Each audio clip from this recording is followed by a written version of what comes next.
Eklesia Kediri Foundation sebagai institusi penerima wajib lapor hari ini tanggal 27 Desember 2023 kembali menerima 7 tersangka hasil tangkapan Polres Kediri di Pare yang pada hari ini akan dilakukan terapi rehabilitasi rawat jalan. Ketujuh tersangka yang diserahkan oleh Polres Kediri kepada institusi penerima wajib lapor Eklesia Kediri Foundation hari ini adalah mereka yang telah sesuai dengan ketentuan yang termaktub dalam Surat Edaran Mahkamah Agung nomor 4 tahun 2010 di mana mereka tidak terlibat jaringan peredaran gelap narkotika, mereka adalah pengguna awal atau user dan mereka ditemukan urin tesnya adalah positif serta barang bukti di bawah ketentuan. Bagaimana serah terima Presiden ini kepada institusi penerima wajib lapor Eklesia Kediri Foundation? Ikuti tayangan berikut ini.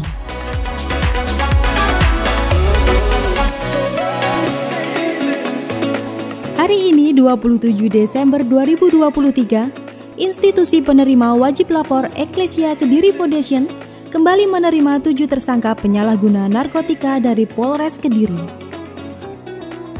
7 tersangka inisial WS, HP, AW, MA, FE, AS, dan MI diserahkan oleh penyidik Satreskoba Polres Kediri kepada IPWL Eklesia Kediri Foundation oleh karena dari hasil interogasi yang dilakukan ketujuh tersangka tersebut tidak terlibat jaringan peredaran gelap narkotika dan meskipun hasil tes urin yang dilakukan positif menggunakan narkotika, para tersangka tersebut bukan residivis. Barang bukti yang ditemukan saat tertangkap masih di bawah ketentuan, serta para tersangka tersebut hanyalah sebagai user.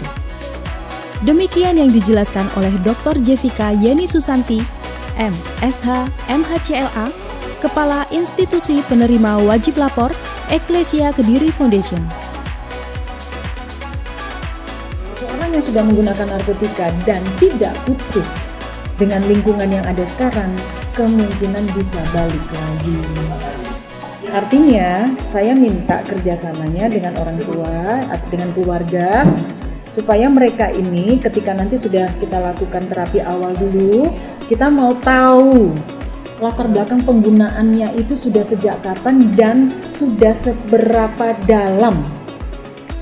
Ya, kalau nanti hasil screening, namanya hasil screening ya, dalam hasil screening itu ternyata angkanya cukup mengkhawatirkan, saya mohon dengan sangat digerakkan untuk mengikuti terapi lanjutan di sini. Ya. Jessica yang juga merupakan dosen di Fakultas Hukum Universitas Kediri menjelaskan tentang konsep dasar dari penyalahgunaan narkotika. Tercantum dalam pasal 1 angka 15 Undang-Undang Narkotika nomor 35 tahun 2009, penyalahguna adalah orang yang menggunakan narkotika tanpa hak atau melawan hukum. Penyalahguna narkotika sendiri dibedakan menjadi penyalahguna bagi diri sendiri, korban penyalahguna narkotika, dan pecandu narkotika yang tidak lapor. Jessica menyebutkan bahwa rehabilitasi hanya dimungkinkan bagi mereka yang terbukti sebagai pecandu dan korban penyalahguna narkotika. Sedangkan bagi mereka yang memiliki dan menguasai, dimungkinkan menjalani rehabilitasi yaitu jika mereka tidak terlibat jaringan peredaran gelap, bukan residivis dan barang bukti yang ditemukan dalam penguasaannya masih di bawah ketentuan SEMA nomor 4 tahun 2010, antara lain 1 gram untuk sabu dan 5 gram untuk jenis ganja. Selain sabu-sabu, yang lain ganja itu WL tapi pernah ya? Tahun kapan? Setahun. Terakhir penggunaan sudah setahun yang lalu. 3 bulan lebih start di lockdown. Oh, 5 bulan yang lalu. Pertama kali tahun lalu, terus 5 bulan yang lalu sudah berhenti. Iya. Ya, para pasien ini atau yang diduga penyalahgunaan narkotika ini diamankan oleh pihak Polres Kediri terkait dengan penggunaan atau penyalahgunaan narkotika.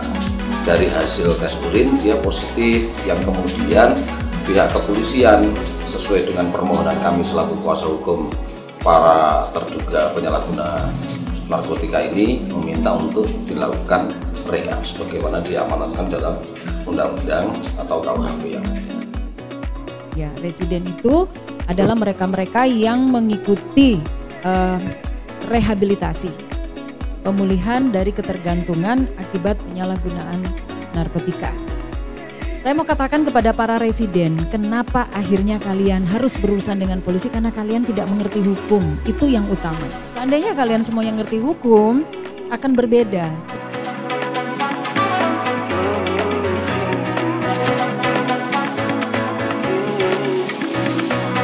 Kebaikan apapun yang panjenengan miliki, istiqomahkan.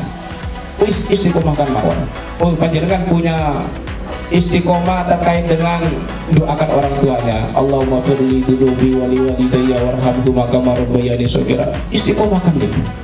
Siapa tahu dengan istiqomah itu panjenengan dengan sendirinya kejelekan-kejelekan itu tersingkir.